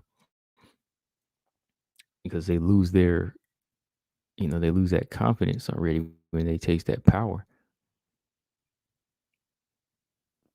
But when you're really putting footwork on her, I think uh, you really give her a frustrating time in there. Robot Chicken said she could. Andrade is predictable. Yeah. Australia said I gotta go. Pre-op. The nurse about to steal my phone. He says cystoscopy ain't no joke, but I'll be back tomorrow. Okay, man. Yeah, tell your nurse to don't touch your phone. We busy. I'm just playing. Yeah, man. Hope everything's good, man. Get better. Yeah, we'll catch you on the next one tomorrow for sure. For sure. Mm, mm, mm, mm, mm, mm. Yes, sir.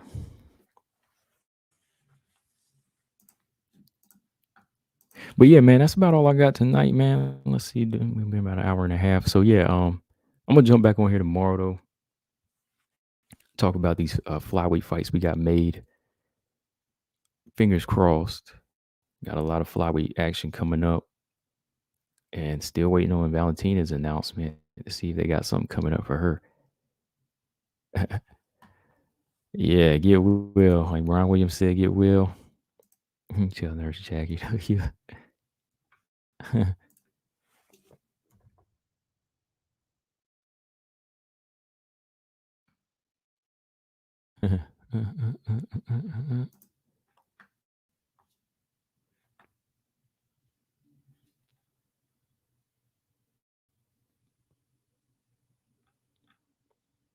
All right, here we go.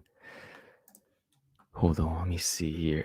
To be said, what do you think is the percentage of fighters that heavily depend on coaches for everything fight strategy related?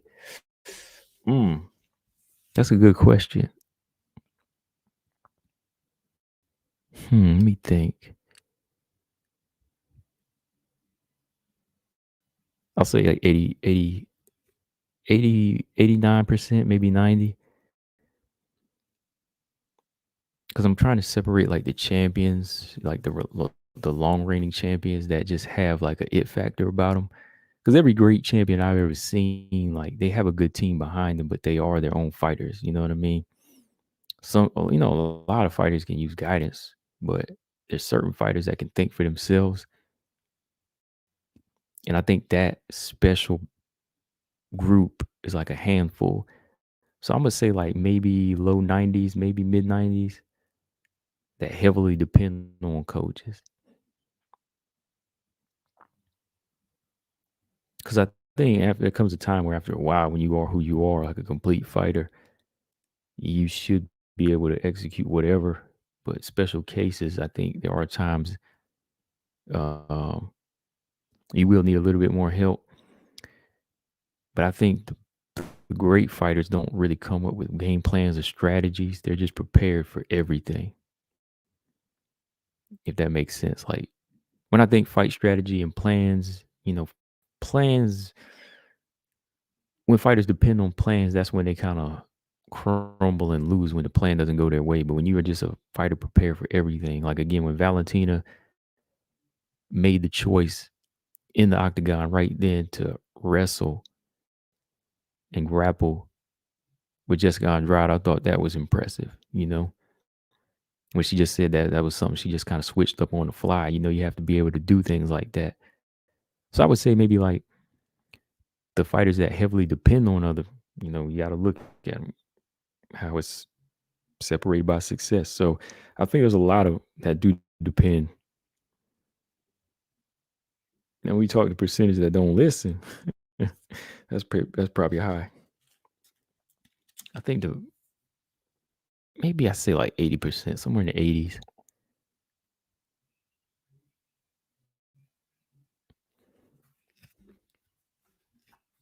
Yeah, somewhere like that. 88, 90.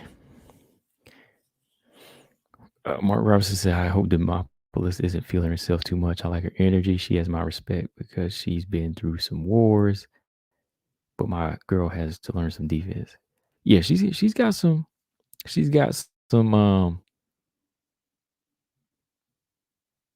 yeah, she got a lot of stuff to work on.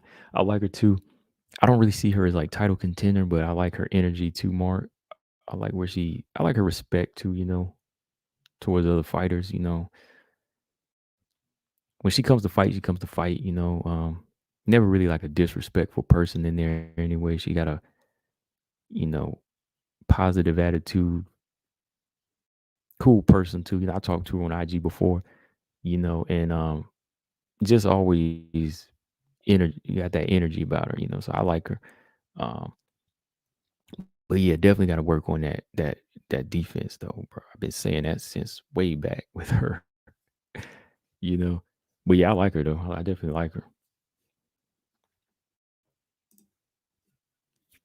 TJ said, "Hey, everybody, just stepping by to say what the hell's going on with Blanchfield, her reckless mouth." Bro, I don't know. I really don't. I really don't know, man. BJ, I mean TJ, CJ. I don't know, man. Blanchfield.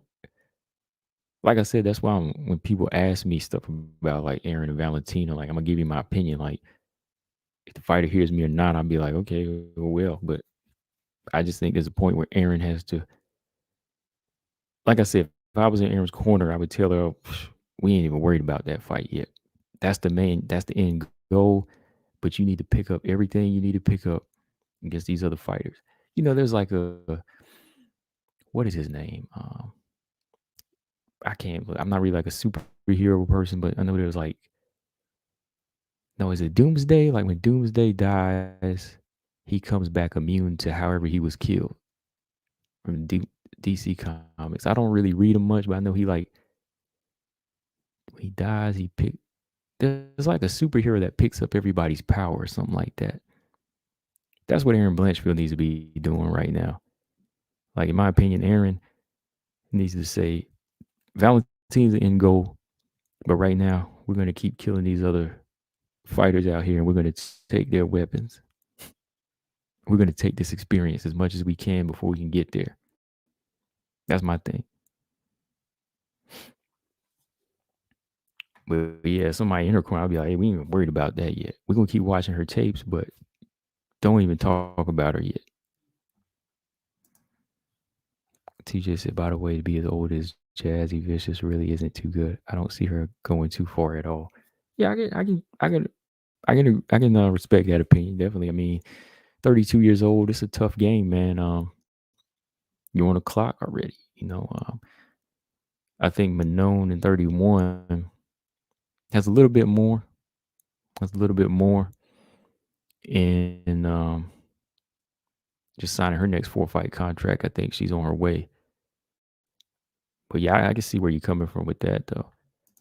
Marcus said, if you hear a fighter say that they don't fight due to their coaches not being there, chances are they depend heavy on their coach. That's true, Marcus. Yeah, I think a lot of them do too. That's why their performance is like go out the door whenever the coach don't have the answers. Like to me, if I was a coach, I wouldn't tell a fighter to depend on everything I say. I want them to make their best judgment in there. Like listen to what I tell you in a fight, because it is like a video game. They say I had a trainer tell me once, like it's almost like a video game. When we were sitting on the outside, we see certain things that they can't, and we are kind of controlling them. You know what I mean? So there is that level where you guide them. You don't tell them what to do, you guide them. Never tell a fighter what to do, you guide a fighter. To be said, interesting. Always appreciate you telling this to a comment sports. Thank you. Appreciate that, man.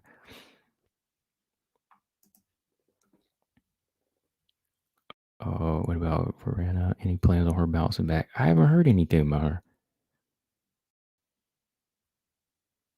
Have to look her up, man. See what's up with her. Mark Robinson said, yeah, in my opinion, there's definitely a place for entertaining non-title contenders like Demopolis in the UFC, at least for now. Yeah, her, Molly McCann, Priscilla Cachoeira, Kay Hansen's in there, one of them lower level entertaining fighters. That's about, yeah. Because Demopolis to get where could you imagine like Amanda Lemos versus Demopolis, man? Mark Robinson, like how do you think that fight would go? Lemos versus Demopolis, like I think Well, I'm just saying, like that's how big the skill gap is right there. I don't know. TJ described that fight for me. Lemos versus Demopolis. Marcus said that Valentina curse ties in with when a fighter loses their focus and not reaching their main goal in the fight game. Exactly, guys. 100%. 100%. When you lose your focus, you start looking ahead. You ain't gonna learn what you need to get what you need. Like you'd be like, I want to swim in the ocean. You ain't even swim. You ain't even learned how to swim in a kiddie pool yet. You still out here flailing and flapping in the kiddie pool, and you want to swim in the ocean. Well, you better go take your behind and get these swimming lessons down. That's what it's like when y'all in the UFC. Y'all still in the kiddie pool. Y'all want to swim in the deep.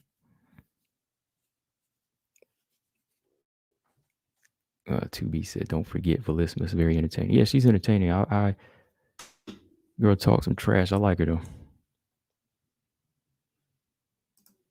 Robot Chicken said Kayla Harrison's smart for staying at PFL. Yeah, for sure. That's my take on that. I was like, yeah, stay in PFL. Stay in PFL.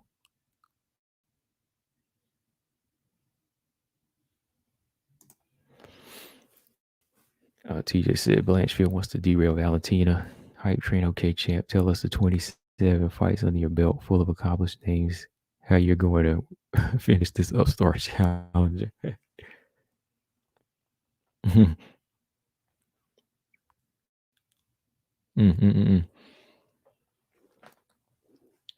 Valentina just somewhere like, yo, when she get here, she'll see.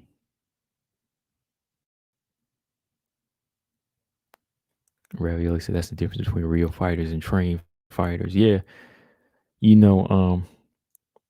That's the thing about getting fighters that are just naturally gifted. They know how to make moves in there. Like they know how to react. They know how to maneuver.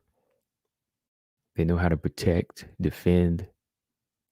And it's very interesting. Like a lot of these natural fighters you ever seen, like boxing like Roberto Duran, you know, how they can move and just fight in there. It's just like amazing to me. A lot of it's natural. A lot of some of it's, of course, some of it's taught, but a lot of it's just natural. You know, despite crazy talk. Yeah, she knows her level. Yeah, Killer Harrison knows her level. Better know her level. I don't know if my connection's acting up a little bit.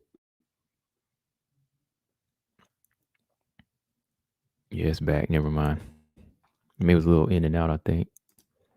Robot Chicken said the way UFC fighters always complain about fighter pay, why not make $1 million a year? $1 million? That'd be kind of too much. I mean, I think the lower level fighters are in like 5 figures, like low 5 figures. I mean, I'd be nice to say something in the six. And if you're not able to manage 6 figures, I mean, hey,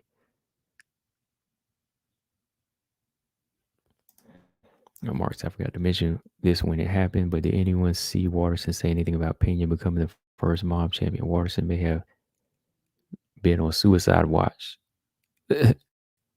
No, I didn't see. Anyone see Waterson say anything? I didn't see.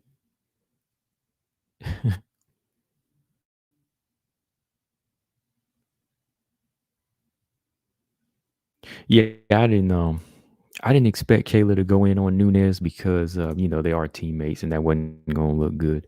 I mean, now that she's left the gym, she might. But yeah, I didn't expect her to really like go in. TJ said you ain't making $1 million in the UFC. You're not a household name or and a man. That's true. That is true. And that would be way too much, I think. Like Dana said, it's still a company, man. It gotta be ran like a company. They're workers, so they can't just go in there and get big bucks, man. Like that's why I say, like, for Kayla, I gotta give her credit there because it's like she didn't just sign off and say, okay, I'm yours, Dana. We're gonna do this 2 or 3 fight deal. She's just going back to where she know the money is stable. Stable.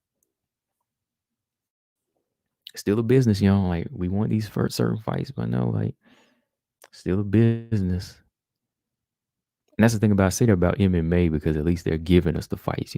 Boxing, on the other hand, there's a lot of divas. They're giving them big checks in boxing where it's like they get to the point where they think they won the lottery and they just become divas.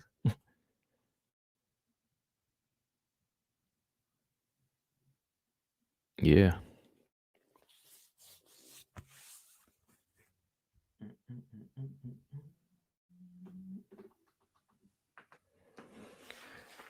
But yeah, what are we going to talk about tomorrow? We're going to talk about Vivian Arujo and Andrea Lee tomorrow. Mazo Boehm, Shevchenko, and who's Antonina fighting? JJ Aldridge, Arian Lipsky. Got to talk about that tomorrow. Who's Antonina fighting? Somebody help me out. I ain't looking at nothing right now. I'm trying to get past this brain. Come on. I can't think of it. Who is Antonina fighting? Help me out here. Courtney Casey. There you go. Thank you, Ravioli. Courtney Casey and Antonina. We'll talk about that tomorrow. Last fight on the contract for Courtney. If Antonina loses, might be the last fight for her. Let me see who else is fighting. We got to talk about Macy Barber, Montana.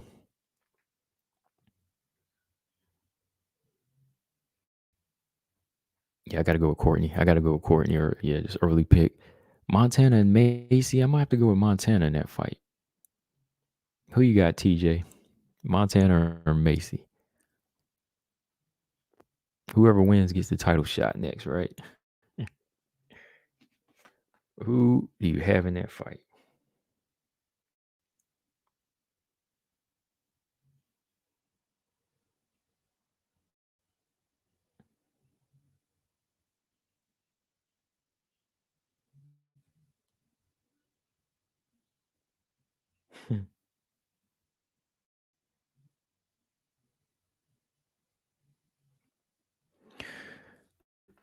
I knew that was the answer, TJ.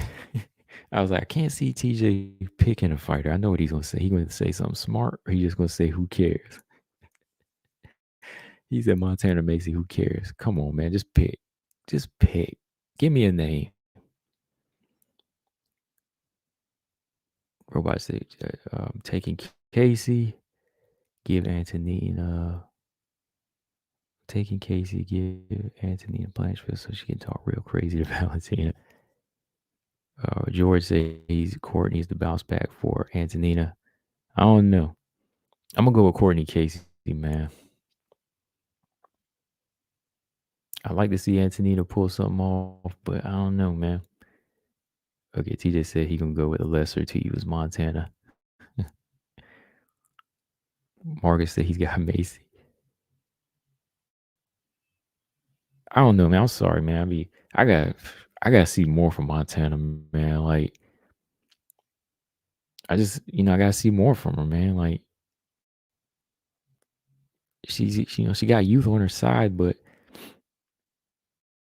I'm not seeing I haven't seen the Manon or Aaron energy in there. Taylor energy, you know what I mean? Like these other youthful fighters that go in there and blast out the big names. So this might be the one where she can win, but what is Macy gonna do? That's what I'm thinking. Because Montana seems to have more technique, which is still hard to really give a lot of credit there for because she's still wide open. It's gonna be ugly, yeah. Ravioli said Montana Macy gonna be an ugly fight. It's gonna be ugly, man. I know there's gonna be some blood in there. There's blood in this fight. There's gonna be blood in the Miesha Tate and Lauren Murphy fight. Yeah, there's definitely gonna be blood in both of these fights. All right, TJ said whoever wins Macy Barber Montana doesn't matter. They're not gonna turn into world beaters ever. Journey women at best. Emphasized on ever and best.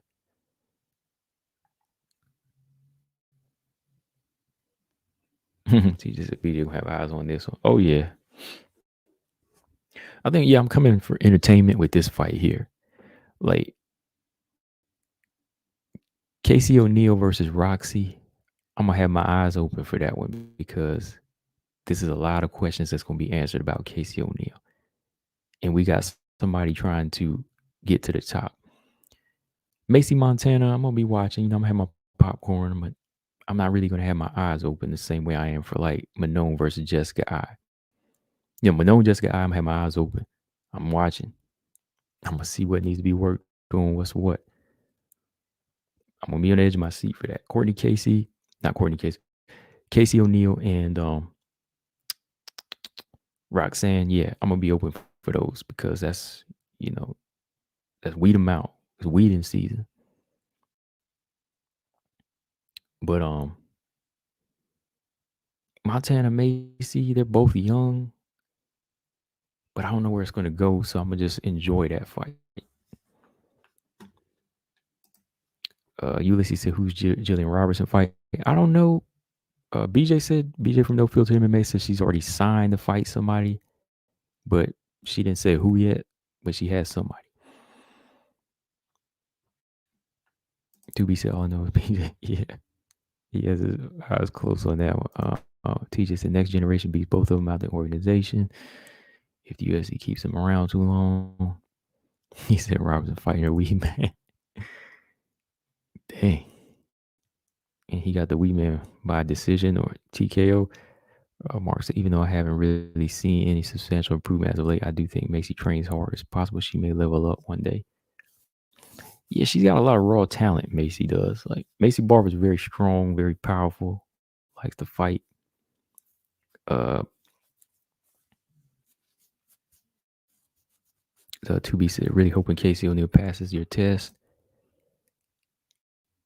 If she wins this fight in like Taylor Santos fashion, then I'm gonna give. I'm not gonna promise you yet, man. I can't do that. I was gonna say I'll throw her up on this list, but no, Will I be forced to? No, not yet. No, I can't do it yet. 2 weeks. I mean, y'all gonna argue with me and get mad at me, but I'm still not gonna do it. If Casey beats Roxy, I'm still not putting her on this list.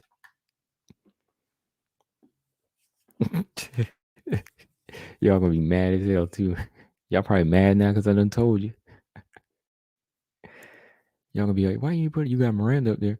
No, man. Like, if Casey wins his Roxanne fight, I, mm, I don't know. I don't know if I could put her on that list yet. But I will talk about that later. I ain't gonna get nothing started.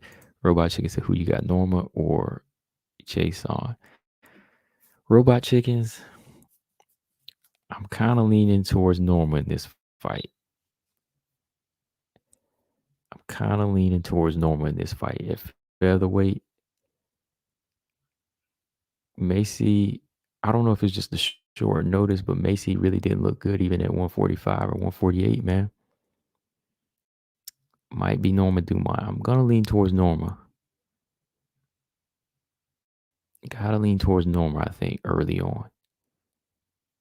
And yeah, I'm kind of basing it off her past performances. And then I'm looking at what Norma can do. So I'm kind of leaning towards Norma, Robot. I know you are too.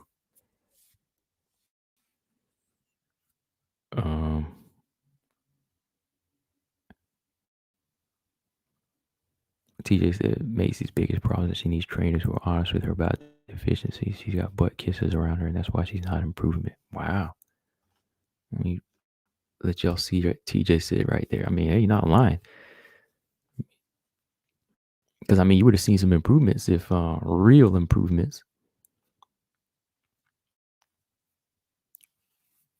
You would have seen some real improvements in there by now.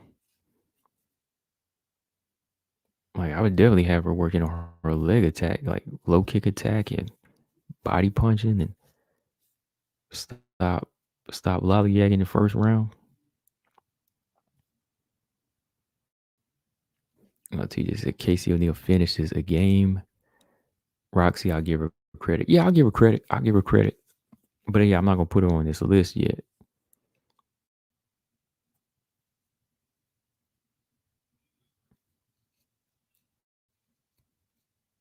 George said Roxy could pull off an upset. Yeah, she could. She could. Like certain styles, Roxy can master. You know, there's certain type of styles she just can't beat. Like the stronger you are, the bigger and the stronger you are, you know how to use your size. Roxy has no chance really. But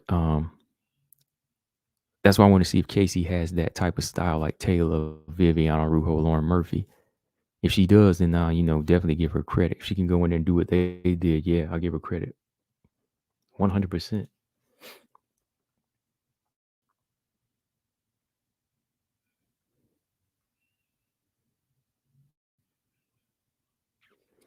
But yeah, y'all, let me get up out of here. Pushing 2 hours. Like always, right, TJ? I lied. I said I was going to be here like an hour again.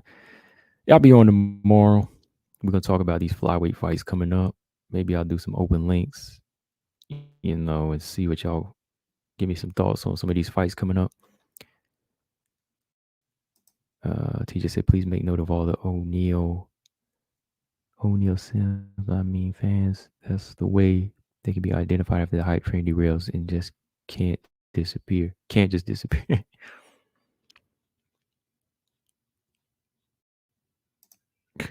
He said going hour 3. He just got it. Nah, I'm gonna save it for tomorrow, man. Yeah, let's get back on tomorrow about 7. We'll talk these flyweight fights. But yeah, shout out to everybody in the chat. Make sure y'all hit the thumbs up on your way out. And make sure y'all subscribe if you haven't. I'm sure most of y'all in here have by now. Appreciate that. But yeah, we'll jump on tomorrow, y'all, and talk some more. A lot of fights coming up.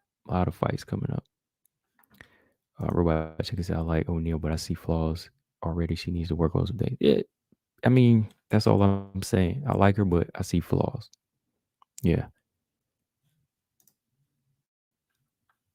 He said 4-hour show tomorrow. Be here. I'm gonna need some help if it's 4 or 5 hours though. All right, y'all. Let me get up out of here. Like always, Combo Breaker 99. I am out. Subscribe. Peace.